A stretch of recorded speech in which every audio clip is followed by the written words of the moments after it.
ओम नमो भगवते वासुदेवाय नमः। श्री परमात्मने नमः। श्री राधा कृष्णाभ्यां नमः। सुखदेवाय नमः। नारदादृशिभ्यो नमः। सच्चिदानन्दरूपाय विश्वोत्पत्त्यादिहेतवे तापत्रय विनाशाय श्रीकृष्णाय वयं नुमः। श्रीमद्भागवत महापुराण की कथा, जो कि 335 अध्याय, 12 स्कंद और 18,000 श्लोकों में वर्णित है। और महात्म्य इसमें जो आया है, महात्म्य का पहला श्लोक है, सच्चिदानंद रूपाय विश्वोत्पत्त्यादिहेतवे तापत्रय विनाशाय श्री कृष्णाय वयं नुमः।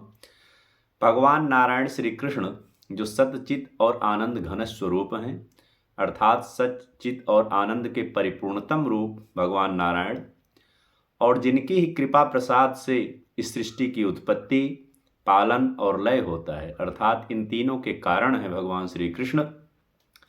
और इन तीनों के कारण होते होते जो मनुष्य मात्र के, जीव मात्र के तापत्रय हैं, 3 प्रकार के तापों से जो आक्रांत है, उन तीनों तापों के निवारण करने वाले भगवान श्री कृष्ण को हम लोग प्रणाम करते हैं।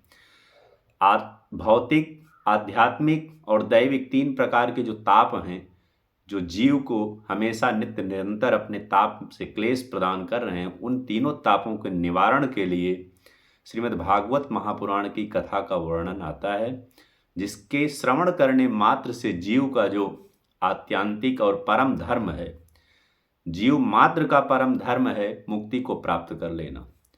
और उस जीव के परम धर्म की सर्वोत्कृष्टता मनुष्य होने में सिद्ध होकर के, क्योंकि इसमें ऐसा विवेक प्राप्त है जो उचित और अनुचित का ज्ञान रखते हुए भगवत तत्व को जान करके इस भवसागर का जो मुख्य भय है, अर्थात जन्म और मृत्यु का, उससे मुक्ति प्राप्त करने का जो साधन है, उस साधन श्रीमद् भागवत महापुराण की कथा श्रवण से संभव है।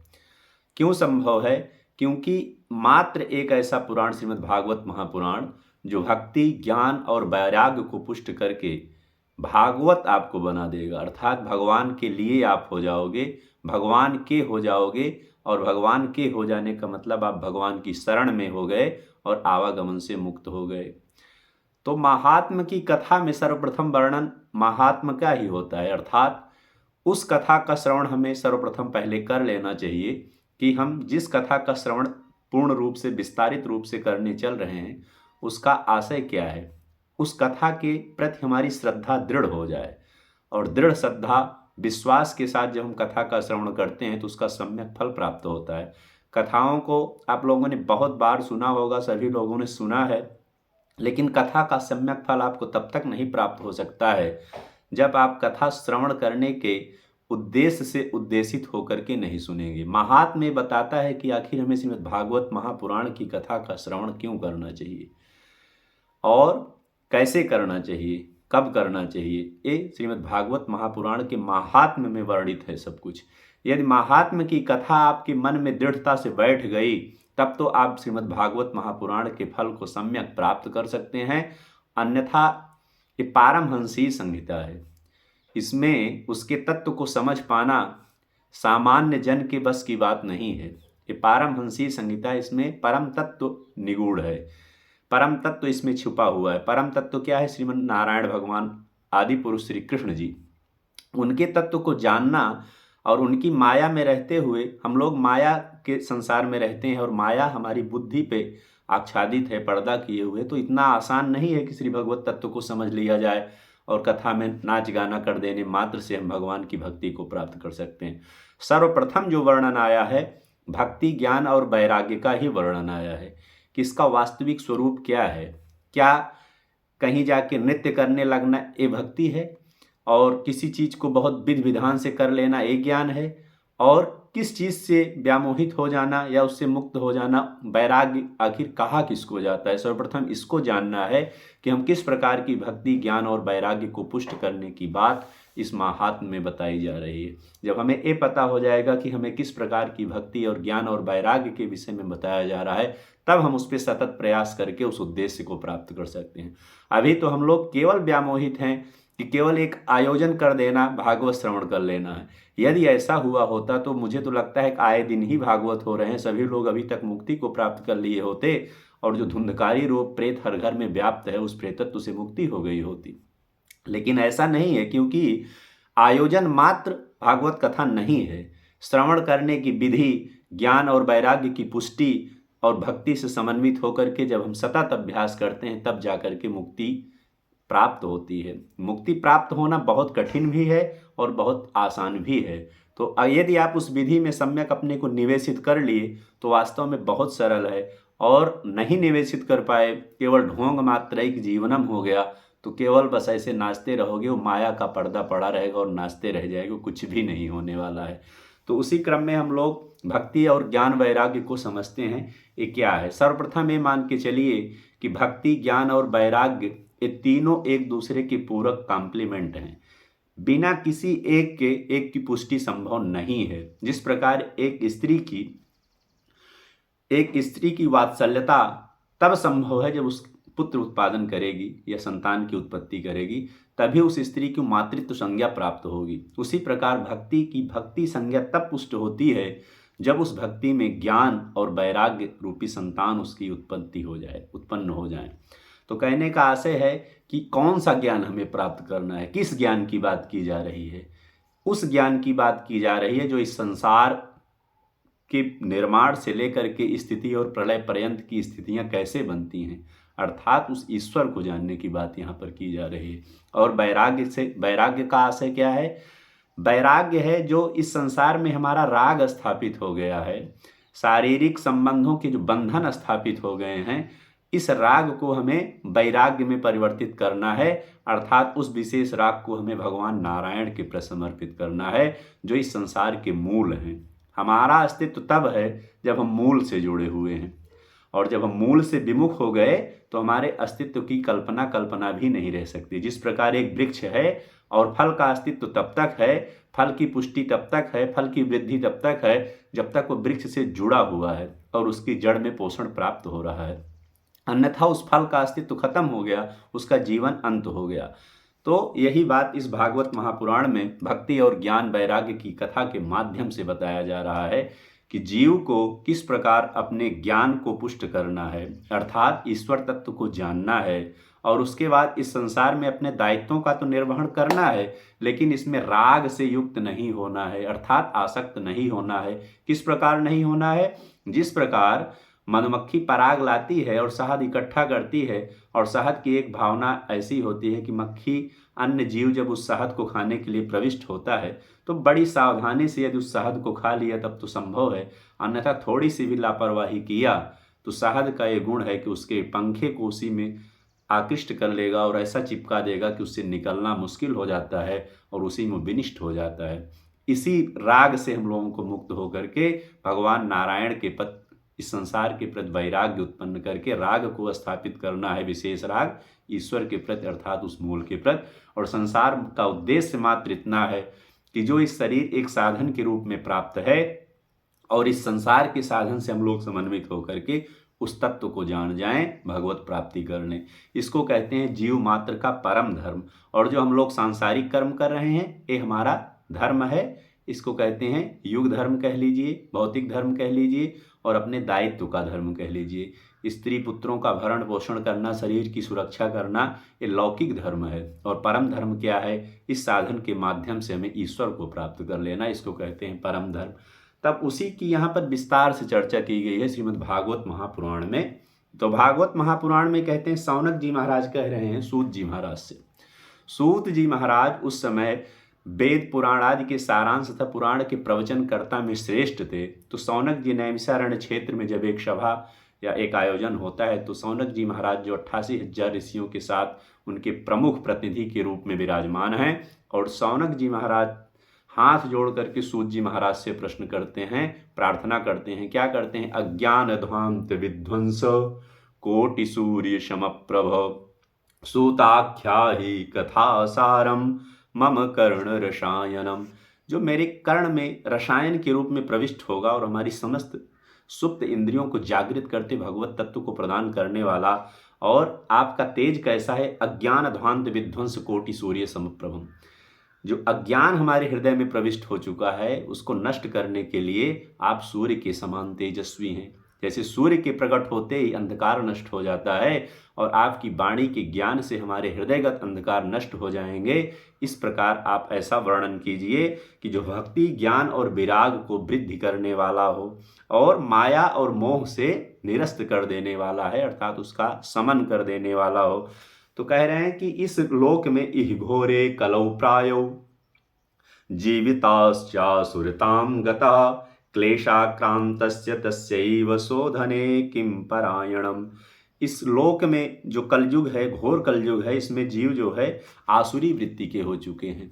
मनुष्य मात्र कैसा हो चुका है, आसुरी वृत्ति का। जैसे राक्षसों की क्रिया प्रतिक्रियाएं होती हैं उसी प्रकार मनुष्य मात्र की हो गई है। तो इससे मुक्ति और इनके शोधन का क्या विधान है, किस चीज का श्रवण कर ले तो इसके इस दोष का शोधन हो जाए, जो आसुरी वृत्ति है वो नष्ट हो जाए और कम से कम ना कुछ तो मनुष्य तो बन जाए। तो उस विधि को आप वर्णन करें।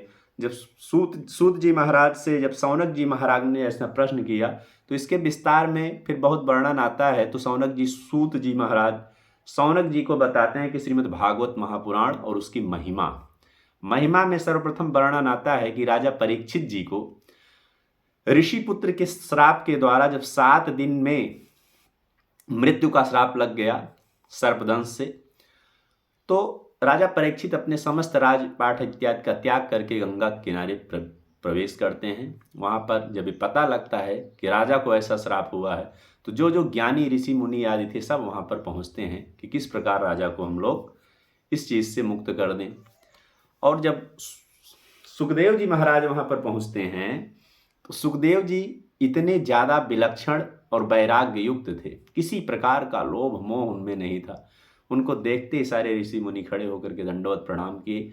राजा परीक्षित ने उनका यथोचित स्वागत किया, अभ्यागत किया, पाद प्रक्षालन पूजन इत्यादि करके उनको व्यास पीठ पर विराजमान किया गया। और सुखदेव जी महाराज ने व्यास जी से प्राप्त श्रीमद् भागवत महापुराण को 7 दिवस पर्यंत लगातार परीक्षित जी को सुना करके परीक्षित जी को मुक्ति प्रदान करवा दिए। अभी तो श्रवण हो गया और मुक्ति हो गई, इसके पहले ही देवता लोग वहां पर आते हैं और ऐसा पूछते हैं कि जो कथा यहाँ पर आयोजन हो, कथा रस को आप हमें दे दो और इनको मैं अमृत पिला करके इनको अमृत प्रदान कर दूं, जो इनका मृत्यु भय दूर हो जाए, अर्थात मरेंगे नहीं, जीवित रहेंगे। तो इसमें भागवत जी की महिमा का वर्णन करते हुए सुखदेव जी महाराज ने उनको कथा रस स्वादन नहीं कराया। क्यों? क्योंकि भक्ति से ओतप्रोत और उत्सुकता भगवत प्राप्ति की हो तब कथा उसको प्रदान की जानी चाहिए। केवल आयोजन कोई भी कर दे अराजक बुद्धि से, दंभ से और अपनी स्थिति प्रतिष्ठा इतिकत को दिखाने के भाव से, तो वो भी वहाँ कथा नहीं करना चाहिए। भाव ये होता है कथा किसके लिए है, जो भगवान की भक्ति को प्राप्त करने के लिए उत्सुक जीव है, उसके लिए कथा प्राप्त करानी चाहिए। तो इसी प्रकार परीक्षित जी को प्राप्त हुई कथा और मुक्ति को प्राप्त कर लिए।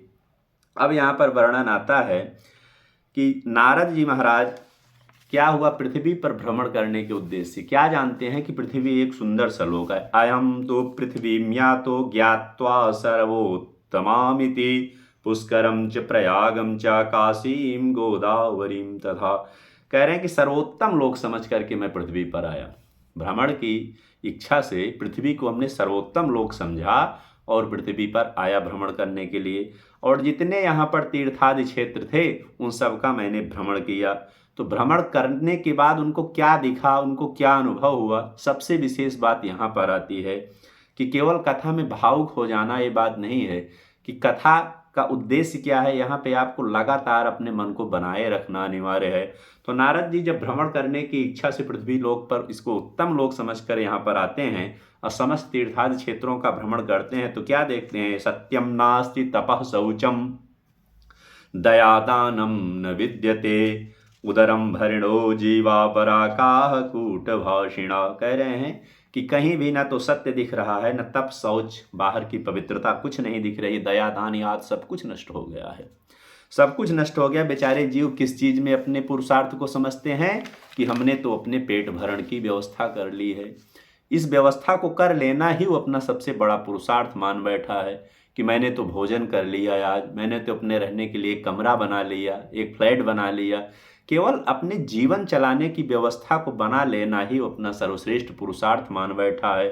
फिर कह रहे हैं कि मंदा सुमंद मतयो मंद भागा युपद्रुता पाखंड निरता संतो विरक्ता सपरिग्रह। सबसे बड़ी बात यहां पर बता रहे हैं, क्या बता रहे हैं नारद जी कि मंदा सुमंद मतयो, मंद बुद्धि के भाग्यहीन उपद्रवी हो गए हैं सभी लोग, असत्य भाषण करने वाले हो गए हैं। और पाखंड निरता संतो, जो संत का है वो चोला मात्र बचा हुआ है, दिखने में आपको संत लगेंगे और उनका पाखंड बना हुआ है, ना तो अंदर से कोई शुचिता है, न पवित्रता है, न दया है, न दान है, और वो जनता का शोषण करने वाले हो गए हैं, पाखंडी हो गए हैं।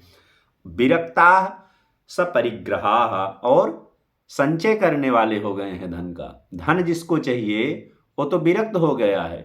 जो गृहस्थ है, जिसको धन चाहिए गृहस्थ आश्रम को चलाने के लिए, जीव आदि की रक्षा के लिए, गौओं की रक्षा के लिए, अभ्यागत के स्वागत के लिए, अतिथियों की सेवा के लिए, उसके पास धन ही नहीं रह गया है। धन कहाँ चला गया सब लौट करके? पाखंडी संतों के पास।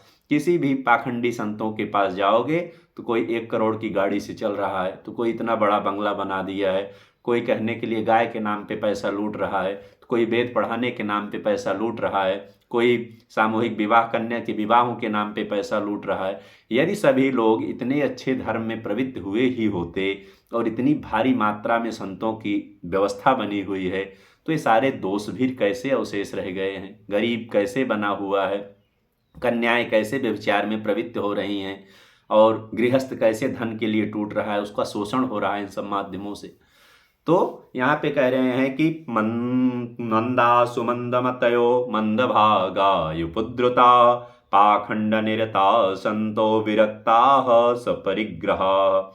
फिर कह रहे हैं कि स्त्रियों का बोलबाला हो गया है।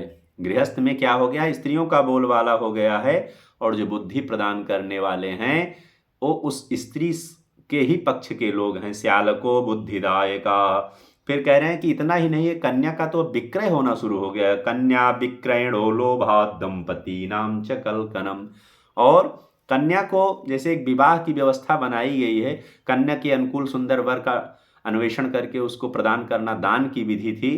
अब लेकिन दान नहीं, अब तो कन्या का विक्रय होता है, वर का विक्रय होता है, और इन सब के होते हुए भी उसको सुख शांति नहीं है। क्या है उसमें? दंपति नाम च कलकनम, आपस में कलह, घोर कलह मचा हुआ है। फिर कह रहे न योगी नैव सिद्धो वा न ज्ञानी सत्क्रियो नरः कलिदा वा न लेनाद्या साधनम भस्मताम गता। सारे साधन नष्ट हो गए हैं। तो फिर क्या हुआ? इन प्रकार से टहलते टहलते जब नारद जी आ रहे हैं तो किस युवती को देखते हैं जिसके पास 2 पुत्र जो हैं एकदम जर्जर अवस्था में पड़े हुए हैं, और जो युवती है एकदम से तरुणी संपन्न युवती है। तो कह रहे युवती कौन है? वो बाला कहती क्या है नारद जी को देख करके? भो भो साधो क्षणम तिष्ठ मच्चिंतामपि नाशय दर्शनम तव लोकस्य सर्वार्थाघहरम परम। अजी महाराज जी थोड़ा ठहरिए, रुकिए। क्यों? क्योंकि आपका दर्शन ही समस्त अघों को नष्ट करने वाला है, समस्त पापों को नष्ट कर देने वाला है। और मेरे ऊपर अभी बहुत बड़ी विपत्ति है। विपत्ति हमारी क्या है कि मैं कौन हूँ? मैं भक्ति हूँ, द्रविड़ देश में उत्पन्न हुई, कर्नाटक में वृद्धि को प्राप्त हुई, गुजरात में जीर्णता को प्राप्त हो गई, फिर से जब हम वृंदावन पहुँचे तो यहाँ पर युति हो गई। लेकिन जो हमारे पुत्र हैं ज्ञान और वैराग्य जिनका नाम है, ये एकदम वृद्धत्व को प्राप्त हो गए हैं, वृद्ध हो गए हैं, जरा को प्राप्त हो गए हैं, अर्थात विनिष्ट होने के कगार पर हो गए हैं। तो इसका दुख हमें सबसे ज़्यादा है कि मैं अकेले, मेरे अस्तित्व को क्या होगा। भक्ति का अस्तित्व ही बिना ज्ञान वैराग्य के शून्य हो जाता है, उसी को बंध्या भक्ति कही जाती है। और बंध्या भक्ति का कार्य क्या है? जिस भक्ति में ज्ञान और वैराग्य नहीं है वो भक्ति आपको भ्रम उत्पन्न कराएगी, आपके मन को स्थिर नहीं होने देगी, क्योंकि आपने जहाँ पे भक्ति करना प्रारंभ किया है उसके विषय में आपको कुछ पता ही नहीं है। बस देखी देखा आप भी उसी प्रकार करने लग गए, जैसा कि आज के प्रचलनों में होता है। कथा पांडाल में कोई भाव बना है कि नहीं बना है, व्यासपीठ से थोड़ा सा हू हू कर दिया गया, इशारा कर दे कि एक उठा सब उठ करके नाचने लगे, तो उसमें किसके प्रति आप इस भाव को व्यक्त कर रहे हो? नृत्य क्या है? नृत्य एक भाव है। गीत क्या है? गीत एक भाव है। भाव आप किसके प्रति दिखा रहे हो? यदि वो दृढ़ होगा तब आपकी भक्ति पुष्ट मानी जाएगी, अन्यथा प्रवाह में बह जाना ये किसी किसी प्रकार की भक्ति नहीं है। आप भक्ति को ज्ञान और वैराग्य से जब दृढ़ करके उस पर स्थिर होकर के भक्ति करेंगे, तब आपको उस उद्देश्य की प्राप्ति होगी और ईश्वर की प्राप्ति होगी। तो वही भक्ति महारानी उनको बता रही हैं कि हमारे जो दो पुत्र हैं ज्ञान और वैराग्य, ये जरा अवस्था को प्राप्त होकर के विनिष्ट हो चुके हैं और बहुत से साधन करने पर भी इनमें कोई चेतना नहीं व्याप्त हो रही है। अब नारद जी महाराज उनके पास जाते हैं, जो कुछ प्रयास उनसे संभव होता है वो करते हैं, लेकिन किसी भी प्रकार का उसमें चेतना स्थिर रूप से व्याप्त नहीं हो पाती है। और इस प्रश्न से उनके मन में बड़ा खेद हो जाता है कि आखिर क्या किया जाए तो ज्ञान और वैराग्य की पुष्टि हो जाए और भक्ति से समन्वित हो जाए लोग। तो विचार करते हुए जाते हैं तो व्योमवाणी होती है कि सत का आचरण किया जाए, सत्संग आचरण किया जाए, जिससे इस प्रकार के ज्ञान और वैराग्य की पुष्टि हो जाएगी। और इनको मिलते हैं सनक सनंदनाद ऋषि। जब नारद जी को देखते हैं और इनके चेहरे की उदासी से, तो लोग पूछते हैं कि आखिर इस उदासी का कारण क्या है? इतने खिन्न मन आप क्यों दिखाई पड़ रहे हो? क्या ऐसी समस्या आ गई? तब ये बताते हैं कि ऐसी ऐसी व्यवस्था, इस प्रकार के दृश्य से मैं गुजरा और सारी चीज़ों को किया, लेकिन ज्ञान और वैराग्य किसी प्रकार की पुष्टि को प्राप्त नहीं हो रहे हैं। तो सनक सनंदन जी महाराज उनको श्रीमद् भागवत महापुराण कथा श्रवण करके ज्ञान और वैराग्य को पुष्ट करने की बात बताते हैं। नारद जी उस पर थोड़ा बहुत अपना विचार रखते हैं कि मैंने उनको गीता पाठ, वेद वेदांत आदि का सब उच्चारण उनके कानों में सुनाया, चेतना आई, लेकिन पुनः सुसुप्तावस्था को प्राप्त हो जाते हैं, तो फिर इसको सुनाने से क्या हो जाएगा?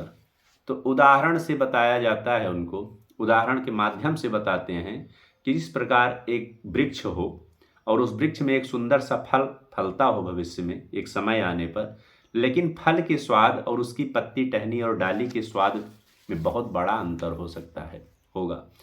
और उस फल के स्वाद को उसकी टहनी और डाली और छाल नहीं प्रदान कर सकती है। उसी प्रकार कहते हैं कि समस्त वेद आदि का सारांश श्रीमद् भागवत महापुराण है, जिसमें भक्ति, ज्ञान और वैराग्य की पुष्टि की बात कही गई है, अर्थात इनको श्रीमद् भागवत महापुराण का श्रवण कराया जाए। तो नारद जी के आग्रह पर सनक सनंदनाद ऋषि श्रीमद् भागवत महापुराण के श्रवण का आयोजन करते हैं। उसी में भक्ति महारानी प्रविष्ट होती हैं और उसको श्रवण करके ज्ञान और वैराग्य एकदम पुष्ट हो जाते हैं। ज्ञान और वैराग्य जब पुष्ट हो जाते हैं तो भक्ति पूर्ण हो जाती है। बिना ज्ञान और वैराग्य के पुष्ट हुए भक्ति की किसी भी प्रकार की पूर्णता नहीं है। सत्कर्मं च निर्दिष्टं व्योम वाचा तु यद पुरा तदुच्यते शृणुस्वाद्य स्थिर चित्तः प्रसन्नधि। तो व्योमवाणी के माध्यम से जो उनको संदेश प्राप्त हुआ, उस संदेश के माध्यम से श्रीमद् भागवत महापुराण का आयोजन हुआ और जिससे भक्ति महारानी के कष्ट की निवृत्ति हो गई।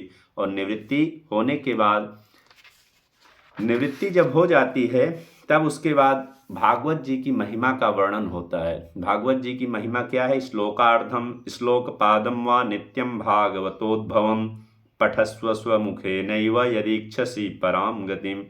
श्रीमद् भागवत महापुराण की इतनी विशिष्ट महिमा है कि यदि उस ज्ञान और वैराग्य से समन्वित होकर के भक्ति भाव से श्लोक या श्लोक के आधे भाव को भी आप श्रवण कर लिए, तो ये मान के चलिए स्वमुखे नैव दीक्षसी पराम गतिम, आप उस परम गति को प्राप्त कर सकते हैं जो जीव मात्र का उद्देश्य है। फिर कह रहे हैं कि दुर्लभैव कथालोके श्रीमद्भागवतोद्भवा कोटि जन्म समुत्थेन पुण्ये नैव तु लभ्यते। और ये भागवत की कथा को प्राप्त कर लेना, कह रहे हैं, इतना आसान नहीं है। कह रहे हैं कोटि जन्म का जब पाप पुण्य आपका उदय होता है, तब श्रीमद् भागवत कथा को आप उस भाव से सुन पाते हैं। आयोजन करने का भाव आपसे संभव है कि आप आयोजन 1 नहीं, 10 नहीं, 20 नहीं, 50 बार कर दीजिए, लेकिन कथा की जो दुर्लभता बताई गई हो, कथा श्रवण करने की दुर्लभता बताई जा रही। आयोजन करके केवल अतिथियों को होस्ट करना, कौन जलपान किया कि नहीं किया, डीजे लगा कि नहीं लगा, बाजा लगा कि नहीं लगा, इसके चिंतन को भागवत कथा का श्रवण नहीं कहा गया है। भागवत कथा का श्रवण ये है कि जब आप सम्यक बुद्धि को स्थिर करके भगवान का चिंतन करते हुए इस संसार से वैराग्य को प्राप्त करते हुए कथा का श्रवण करेंगे, उस कथा के विषय में कहा गया है कि जो कि परम दुर्लभ है। और उसी कथा को श्रवण करके, उसी कथा का श्रवण करके ज्ञान वैराग्य की पुष्टि हुई, परीक्षित जी की मुक्ति हुई, ध्रुव और प्रहलाद को परम पद प्राप्त हुआ। ये सारी बातें इस भक्ति के माध्यम से, ज्ञान और वैराग्य की कथा के माध्यम से श्रीमद् भागवत महापुराण के महात्म खंड में बताया गया है। उसमें कह रहे हैं कि धर्म पाखंड होता है, ज्ञान की विधि निषेध के भेद के बिना ज्ञान वैराग्य का लोप हो जाता है, तब भक्ति क्या हो जाती है? बंध्या हो जाती है।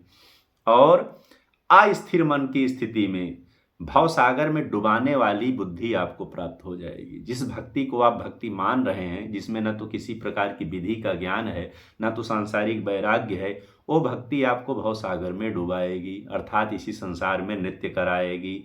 तो जानना क्या है? संसार में ईश्वर तत्व को जानना है, उसी जानने को ज्ञान कहा गया है। और वैराग्य क्या है? वैराग्य है इस संसार में आपकी जो आसक्ति है उससे दूर होना, ये वैराग्य कहा गया है।